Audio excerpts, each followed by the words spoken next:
एक बार किसी ने उबलते चावल का गर्म पानी एक बूढ़ी औरत पर फेंक दिया, लेकिन किसी को नहीं पता था कि वह बूढ़ी औरत स्वयं शीतला माता थी। बहुत समय पहले माता शीतला पृथ्वी पर आई। वो देखना चाहती थीं कि उनके सच्चे भक्त कौन हैं। माता ने राजस्थान के डुंगरी गांव में एक वृद्ध स्त्री का रूप धारण किया और वह चुपचाप गांव की गलियों में घूमने लगी। तभी अचानक एक घर की छत से किसी ने उबलते चावल का पानी नीचे फेंका।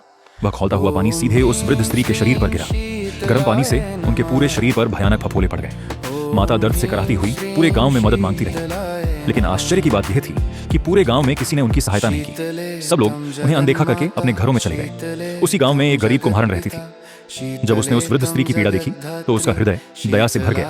वह तुरंत घड़े का ठंडा पानी लेकर आई और धीरे धीरे माता के शरीर पर पानी डालने लगी। ठंडा पानी पड़ते ही माता को थोड़ी राहत मिलने लगी। कुम्हारन उन्हें अपने घर के अंदर ले गई। उसने माता को ठंडी राबड़ी और दही खिलाया। ठंडा भोजन खाने से माता की जलन शांत होने लगी। जब कुम्हारन माता के बालों में जूं देखने लगी, तभी उसने उनके सिर के पीछे एक तीसरी आंख देखी। यह देखकर कुम्हारन डर गई और कांपने लगी। तभी वह वृद्ध स्त्री मुस्कुराई और दिव्य प्रकाश फैलने लगा।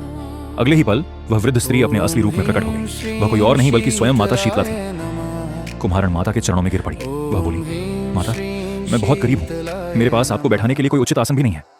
माता उसकी सच्ची भक्ति से प्रसन्न हो गई। उन्होंने गधे पर बैठकर हाथ में झाड़ू और टोकरी ली। फिर उन्होंने झाड़ू से उसके घर की दरिद्रता को साफ कर दिया।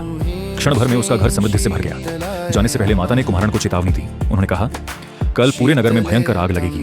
तुम अपने घर पर पानी का छिड़काव कर लेना। अगली रात पूरे गांव में भयानक आग लग गई, लेकिन कुम्हारन की झोपड़ी बिल्कुल सुरक्षित रही।